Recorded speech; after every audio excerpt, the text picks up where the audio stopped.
মধ্যপ্রাচ্যের উপসাগরীয় অন্যতম দ্বীপরাষ্ট্র বাহরাইনে বসবাসরত বাংলাদেশি প্রবাসীদের মধ্যে হৃদরোগে আক্রান্ত হয়ে মৃত্যুর সংখ্যা আশঙ্কাজনক হারে বেড়েছে।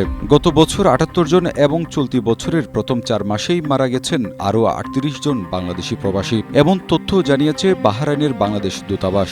এদের অধিকাংশই মৃত্যুর কারণ ছিল হৃদরোগ ও স্ট্রোক। প্রবাসীদের অভিযোগ, অধিকাংশ শ্রমিককে দীর্ঘ সময় প্রচণ্ড রোদে কাজ করতে হয়। বিশেষ করে নির্মাণ খাতে কর্মরত শ্রমিকদের জীবনযাত্রা অত্যন্ত কষ্টকর। এছাড়া একটি কক্ষে গাদাগাদি করে থাকা, স্বাস্থ্যসম্মত খাবারের অভাব, পর্যাপ্ত বিশ্রাম না পাওয়া এবং অসুস্থ হলেও সময়মতো চিকিৎসা না পাওয়ার কারণে তারা শারীরিক ও মানসিকভাবে ভেঙে পড়ছেন। স্বাস্থ্য বিশেষজ্ঞদের মতে অতিরিক্ত মানসিক চাপ, কঠোর শ্রম, অনিয়মিত জীবনযাপন ও স্বাস্থ্য সচেতনতার অভাবে অনেকেই হৃদরোগে আক্রান্ত হচ্ছেন।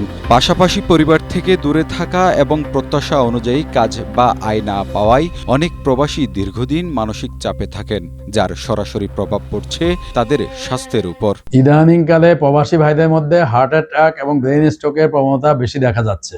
এটা মূল কারণ হলো যারা প্রেশারের ওষুধ, ডায়াবেটিসের ওষুধ এবং কোলেস্টেরলের ওষুধ নিয়মিত খাচ্ছেন, কিন্তু হঠাৎ করে আপনার কাছে মনে হয় যে আপনার প্রেশার, ডায়াবেটিস এবং কোলেস্টেরল ঠিক আছে, সুতরাং আপনি কারো পরামর্শ ছাড়া, ডাক্তারের পরামর্শ ছাড়া বন্ধ করে দেন।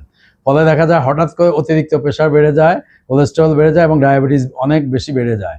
ফলে হার্ট অ্যাটাক এবং ব্রেন স্ট্রোক এর প্রবণতা বেড়ে যায়। নিজে নিজে ডাক্তারের পরামর্শ ছাড়া ওষুধ বন্ধ করবেন না এবং অন্তত ৬ মাস পর পর নিয়মিত স্বাস্থ্য পরীক্ষা করবেন, চেক আপ করবেন।